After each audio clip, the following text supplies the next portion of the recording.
Udumo kuNkulunkulu kweliphezulu nokuthula emhlabeni kubantu abathokozelwa nguye. UJesu Kristu inkosi. Siyambonga uNkulunkulu wethu kakhulu, siyamdumisa. Udumo lubu kubo bonke abantu abathokozelwa nguye. Babunze bantu yakubingelela Ndlalifa izolo ngithi uJesu Kristu inkosi. Siyambonga uNkulunkulu wethu kakhulu, siyamdumisa bangcwele. Akekho ufana naye, akekho futhi onjengaye. Sibonga ithuba kasipha lona. Bengikhulumile-ke ngathi inamba yethu ethi 083 468 2882 bayivalile noma bayisuspendile okwesikhashana basayiphenya. So njengamanje-ke ngizocela ukuthi niqale ukuthumela ntambama khona namhlanje ngehora lesithupha ngo-6. Ngiyacela niqale ukuthumela ntambama khona namhlanje ngehora lesithupha. Niqale nithumele ngo-6 ntambama. Siyambonga-ke kakhulu uNkulunkulu, siyamdumisa. Bangcwele asiqedele siqhubeke nenkonzo yethu yasentabeni. Intshumayelo yasentabeni. Nkosi uJesu ishumayela isentabeni ihlezi phansi. Kusho njalo uverse 1 lapha ku-chapter 5 ukuthi kwathi ebona isixuku wenyukela entabeni esehlezi phansi, abafundi bakhe beza kuye, washumayela ehlezi phansi. Kodwa-ke nokho siku-chapter 5 verse 8 sisaqhubeka noverse 8 othi babusisiwe abanenhliziyo ehlanzekileyo ngokuba bayakubona uNkulunkulu. Masikhuleke siguqe.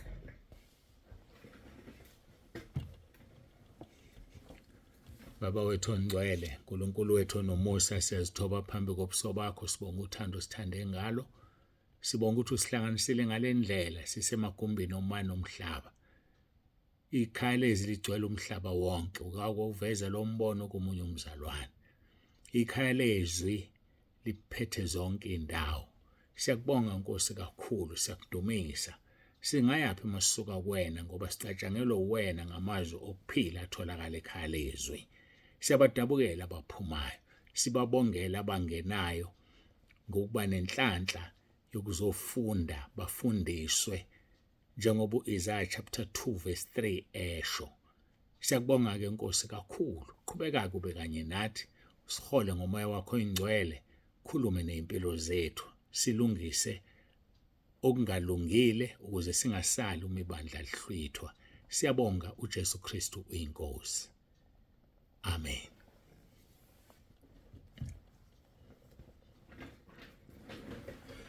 Siyambonga uNkulunkulu wethu kakhulu bangcwele, siyamdumisa. Sizoqhubeka-ke nenkonzo. Uverse 8 ka-chapter 5 Matewu. Babusisiwe abanenhliziyo ehlanzekileyo ngokuba bayakubona uNkulunkulu. Ngikuphinde ngikukhumbuze ukuthi uma uphila chapter 5, chapter 6 no chapter 7 izulu lingelakho. Hayi ngeke unanaze, izulu lingelakho. Kodwa ake siqhubeke-ke sibone ukuthi sitholani. Izolo sigcine-ke sikhuluma ngokukhonza okumhlophe. Ukukhonza okumhlophe. Yena sihloko besigcine sikhuluma ngaso izolo kakhulu. Phela ukukhonza okumhlophe kuhambisana nokunikela.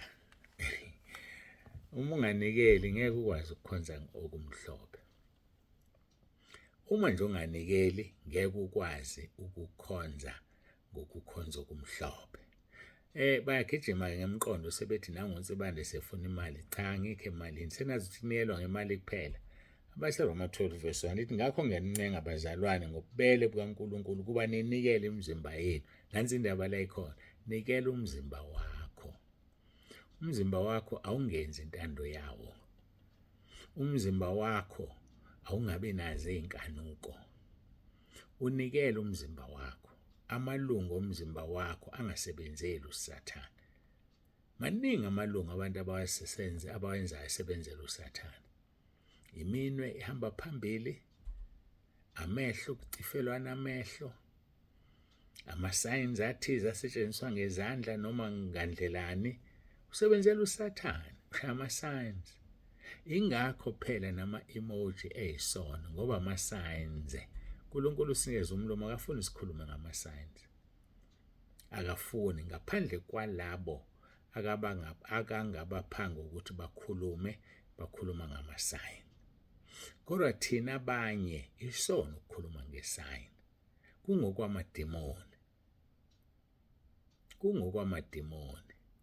Kuwukudelela uNkulunkulu. Uthe kunikezile umlomo, wena ukhuluma ngomlomo, ukhuluma iy'mfihlo zakho.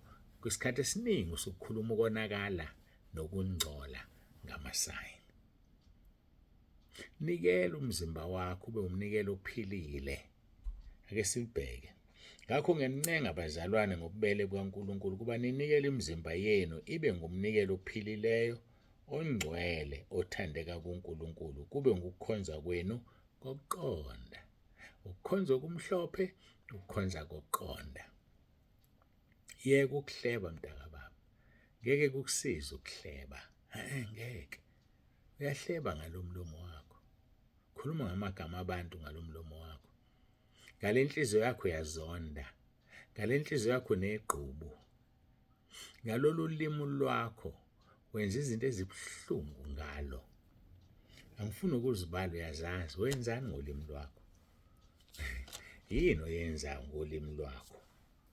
Ngakhumbule ivesi elikhuluma ngezono zolimi. Wenzani ngolimi lwakho? Ziningi izinto abantu abazenza, ezinye zingamahlazo, ezinye zikungcola. Athi mase icabanga kamuva lento umuntu ayenze ngolimi lwakhe, abondi kwakungcoliwe lapha. Kodwa ephuphuthekiswe into eyodwa eziveza iwuthando, ecabanga ukuthi uthando, kanti ukungcola namanyala. Lithi izwi leNkosi kaJakobe chapter 3, ningabi ngabafundisi abaningi, bazalwane bami. Nazi ukuthi niyakwamukelisa ukwahlulela okukhulu. Umuntu othanda ukukhuluma uyokwamukelisa ukwahlulela okukhulu. Ngakho-ke ningabi ngabazalwane abaningi, lisho njalo izwi leNkosi. Akufanele sibe ngabazalwane abaningi ngoba sokwamukeliswa ukuhlulelwa okukhulu. Ngokuba sonke siyakhubeka ngokuningi. Uma umuntu engakhubeki ngazwi, lowo indoda epheleleyo enamandla okubamba nomzimba wonke kungathi ngetomu. Siyakhubeka singolimi sonke. Kodwa okungenzeki kuye kuthiwa indoda enamandla. Indoda enamandla leyo. Hawu, ukuthiba ulimi udinga amandla? Yebo, kudinga amandla kamoya, udinga amamasela kamoya. Ukuzithiba ngokuthi ungakhulumi kabi. Athi verse 3, uma-ke sifaka amatomu emilonyeni yamahhashi ukuba asilalele, siqondisa nomzimba wonke wawo. Ufaka itomu emlonyeni kodwa uqondisa umzimba wonke. Angithi ihhashi lidrayivwa ngetomu phela. Faka amatomu emlonyeni usalidrayiva ihhashi. Uthi kuverse 4, bhekani, nemikhumbi ingaka nje iqhutshwa yimimoya enamandla kodwa iqondiswa ngephini elincinyana. Lincane iphini eliqondisa umkhumbi. Lapho umshayeli efuna ukuyiqondisa khona. Verse 5, lunjalo-ke nolimi, luyisitho esincane kanti luyazigabisa kakhulu. Luyisitho esincane luyazigabisa. Ila umuntu ekhukhumala khona. Ila umuntu ethetha khona. Ila umuntu ethuka inhlamba khona. Ila umuntu kwazathi amaZulu ulimi ishoba lokuziphungela. Ngoba ngomlomo wakho ukhuluma yonke into oyithandayo. Kodwa mase kufika ekutheni niyenze, ayaphela amagama. Kwasho i-advert yethu for likes yathi kuphela amagama. So-ke ulimi-ke lolo luyaxabanisa, luyaxova.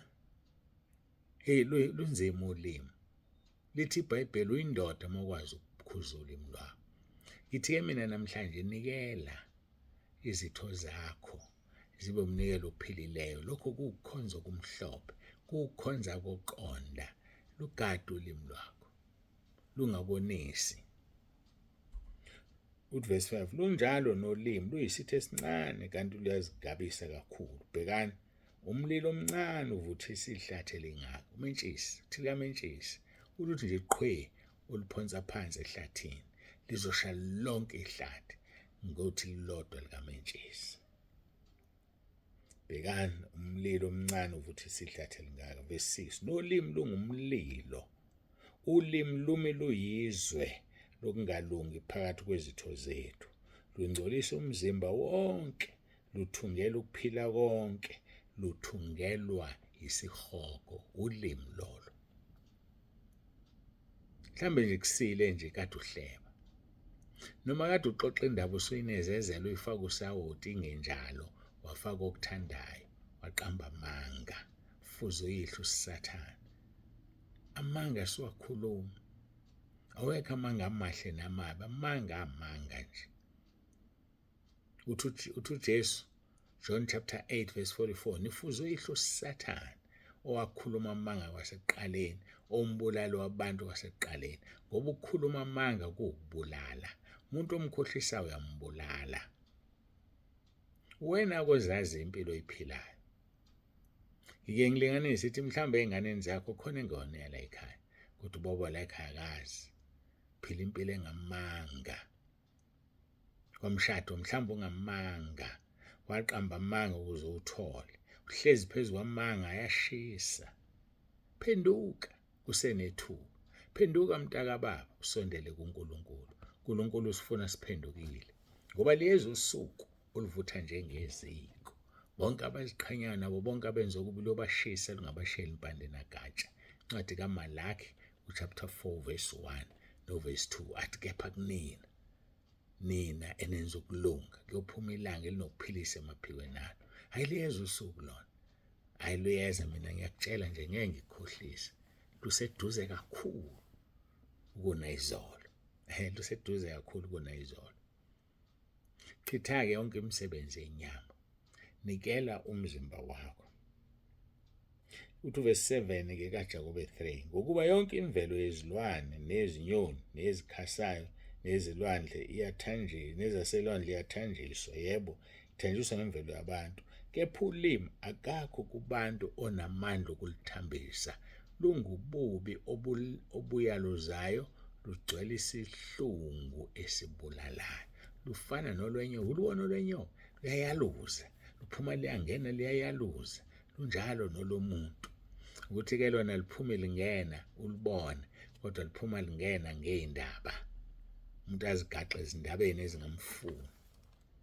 Uthuka umpostoli Paul ebhala abaseRoma chapter 12, ngakho ngiyancenga abazalwane ngobubele bukaNkulunkulu kuba ninikele imizimba yenu ibe ngumnikelo ophilileyo ongcwele othandeka kuNkulunkulu, kube ngukukhonza kwenu kokuqonda. Nikela izitho zakho zomzimba. Musukwenza izinto ezingafanele ngezandla zakho. Uyakwazi ukwenzile ngezandla zakho. Uyakwazi ukudlila ukufaka ngezandla zakho kungafanele. Imithi oyidlile, imithi ogqume ngayo, imithi oyiququdile, usivumile leso sono. Isihlambezo, usivumile leso sono ngesathi unikela ngengane yakho. Mayingasekho upartner wakho, sukade wamgcina, wenzani phansi kwengubo? Yini oyenzayo ngezandla zakho? Zenzani izandla zakho? Ungcwele nje lo mzimba kaNkulunkulu. Ibani ngcwele, ngoba mina Jehova ngingcwele, lisho njalo izwi lenkosi Leviticus chapter 11 verse 44. Ibani ngcwele ngokuba mina Jehova ngingcwele. Ungcwele wena na? Zinjani inyawo zakho? Zikuhambise kuphi nakuphi? Buhamba olusile noma uhamba olungcolile? Buwenzani ngeenyawo zakho? Yabazi bakhaphile bangaki, kadulele nabo uyabakhapha ekuseni. Uyabakhumbula ubalanda. Nawe uhambile ulandwa. Ulandiwe nawe ngeenyawo zakho, awuthwalwanga ulandiwe. Lezi nyawo zingcolile. Uzolishumayela kanjani ivangeli ngeenyawo ezingcolile? Nikela umzimba wakho ube umnikelo ophilile nothandekayo kuNkulunkulu. Waqamba amanga usemncane, waphika into eyenzile, kanti wena ubulalela isitsha, wena ubulalela yankukhu, wena washalela yaqhude lafa walifihla. Andidlanga ngisho inyama yalo, walifihla. Uzofika uthini phambi kaNkulunkulu? Yazi mina ngiyafisa ukwazi. Kodwa-ke uma nawe ungafisa ukwazi, vuma izono zakho, zihlanganise noNkulunkulu. Wasithumelela uJesu okuyena ebuyisana nezwe ngezono. Uyakuthanda. kakhulu futhi hayi kancane. Buyisana-ke nenkosi uJesu. Yilokho akakufunayo. Yilokho akakufunayo phakathi kwethu. Ukukhonza okumhlophe okungenabala phambi kaNkulunkulu uBaba yilokhu ukuhambela izintandane nabafelokazi osizini lwabo nokuzigcina kungabi icala lezo. Kunjani ukukhonza kwakho? Sibuyele kwabaseRoma. Ngakho nginincenga abazalwane ngobubele bukaNkulunkulu kuba ninikele imizimba yenu ibe ngumnikelo ophilileyo, ongcwele nothandeka uNkulunkulu. Kube ukukhonza kwenu kokuqonda. Verse 2, ningalingisi izwe. Abazalwane bahlushwa ukulingisa izwe. Kufika izitayela abazalwane bazigqoka nabo. Kufike leya fashion umzalwane usekhona. Kufike leya ndlela yokuluka umzalwane uselapho. Kufike athina umzalwane athi ngithokoze ebukhoneni benkosi. Benza yonke lento nale midanso le engekho uNkulunkulu. Uyawazi ithomoyi ngisho yona impela. Uyathokoza uNkulunkulu ngethomoyi? Ngiyabuza, uyathokoza yini uNkulunkulu wakho ngale thomoyi yakho? Webazalwane, sisaya phambi kaNkulunkulu, usazophendula. Ukuthi siyathokoza ebukhoneni benkosi akusho ukuthi yenza izinto uNkulunkulu angazifuni. Yenza zonke izinto ngokuzihlonipha nangenhleleko. Ube umzalwane ohlelekile. Hayi umzalwane oyisemukana ndwendwe. Umzalwane oshona le uthi uyele usebuyile usengapha, uthi ungapha awumqondi nje. Isidididi somzalwane. Awusona nje isidididi wena. Ngabe isidididi somzalwane. You must know your story. Uyazi indaba yakho, uhlale kuyona ume kuyona. Ngisho umoya wombusi uvukela ungayishiyi indawo yakho. Hayi ungayishiyi. Usho nje ukuvukela umoya wombusi ungayishiyi indawo yakho. Ningalilingisi-ke lelizwe. Kodwa niguqula isimo ngokwenza ibentsha ingqondo. Isimo sakho soguqulwa uma ingqondo isiyintsha. Uma ingekho intsha ingqondo ngeke siguquke isimo. Niguqula isimo kwenza ibentsha ingqondo yenu ukuze nibe nokuhlolisisa okuyintando kaNkulunkulu. Ngeke uyazi intando kaNkulunkulu nengqondo endala. Ngeke uyazi intando kaNkulunkulu ingqondo yakungaguquliwe. Uzoyazi intando kaNkulunkulu ingqondo isiguquliwe. Uyihlolisise ubone ukuthi yona ngoba uSathane uyathanda uku-imitate. Uzokulethela into ecishe ifane bese ucabanga ukuthi intando. Ukuze nibe nokuhlolisisa okuyintando kaNkulunkulu okuhle nokuthandekayo nokupheleleyo. kaNkulunkulu kuphelele ngaso sonke isikhathi. kaNkulunkulu kuyathandeka, ukaNkulunkulu kuhle, kodwa kuhlolwa ngengqondo emhlophe, kuhlolwa ngengqondo ehlanzekile. Injani wena yakho? Ngiyakumema mntaka baba, ngiyakumema ukuba uze kuJesu. Ungena lapha ku-YouTube uzothola umkhuleko waseRoma 10:9 umvumo uJesu. Uma usekhalezwi unawo uRoma 10:9 umvumo uJesu ukuthi uyinkosi. Kuzokusiza lokho uphuma ogibeni lwesitha esinguSathane. Babusisiwe abanenhliziyo ehlanzekileyo ukuba bayokumbona uNkulunkulu. Sizogcina khona la. Mangithatha ukubheka siqhubeke nezwe besikhuluma ngalizwe uJakobe chapter 1:27. Kanti kusafanele siqhubekele phambili. Siyambonga nokho uNkulunkulu wethu owambulayo usuku nosuku. Ngangingazi ukuthi kuyoba nje. Kusathiwa afanele ngishumayele usuku ngokuthi Nkosi, koyithatha phi intshumayelo ezingaka. Hayi kodwa futhi ngiyameneja, uyangisiza Nkosi yami, uyangisiza uNkulunkulu, ngiyambonga kakhulu. Ingakho athi mayikhala uMose ethi unamalimi wathi uNkulunkulu ukhona uAaron uzohamba naye. So uNkulunkulu has always plan B. So thina masikhala sicomplain uyasinika uplan B. Okwethu ukuthi siyenze lento ayifunayo ngoba yena uyazi ukuthi uzophuma kanjani. Siyambonga uNkulunkulu, niphile nonke emakhaya, siyanithanda. Ukugcinwa inkosi maduze nje sizoba no-14 days womkhosi singenela uJulayi, inkonzo zikaJulayi. Sizongena nje maduze, beka indlebe wena. Ngidabuka kabi ukuthi kunabantu abangalaleli inkonzo. Yafuna ngikutshela indaba ebuhlungu. Namhlanje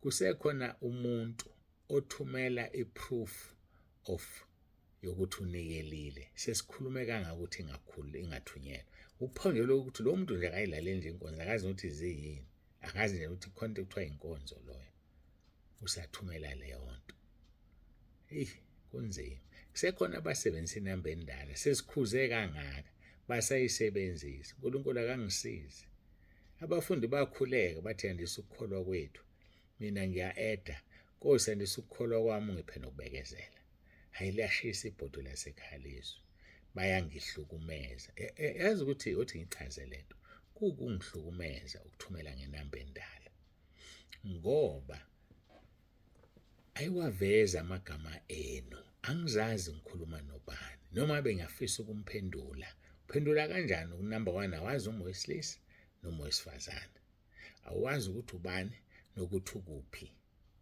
umphendula kanjani lo muntu yabona ngiyangihlukumeza angazi uma ufuna vele ngingayile yanamba ngiyeke nje nithumele nje inqwaba nithumele nje ningaphenduli angazi ufuna ngenze njani abantu uPaul uthi abayilaleli inkonzo ilokho nje kusho lokho ukuthi umuntu akanandaba nenkonzo akanandaba nje nalutho uNkulunkulu akasisize bafowethu ngoba sisazoma phambi kaNkulunkulu ngendlela esiphathane ngayo ekhaya lezwe mangikuphathe kabi ngisazophendula ngiyacela uxolo ukuthi ngikuphathe kabi uma ungiphathe kabi usazophendula kodwa ngiyakuthethelela ungakalicela uxolo uNkulunkulu akuthethelela sigoqe sikhuleke simbonge uNkulunkulu wethu uJesu Kristu inkosi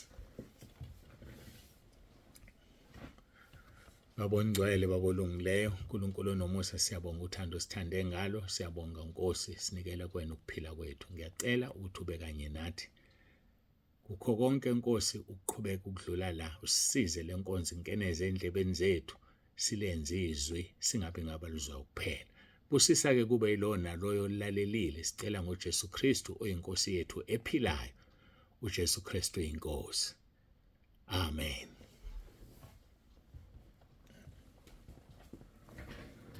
Siyambonga-ke kakhulu uNkulunkulu wethu esifile emaphethelweni enkonzo babonze bande ovalelisayo othi uJesu Kristu inkosi